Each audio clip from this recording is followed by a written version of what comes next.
మునిగి ధ్వంసమైన ఉప్పాడ బీచ్ రోడ్ను కాకినాడ జిల్లా కలెక్టర్ షణ్మోహన్ షగ్లీ పరిశీలించారు.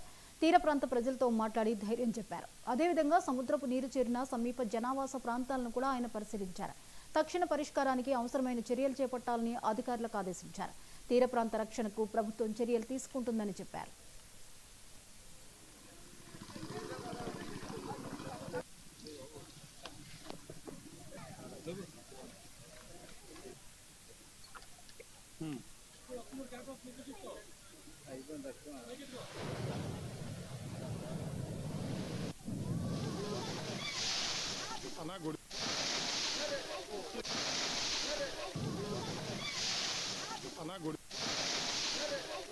గుడి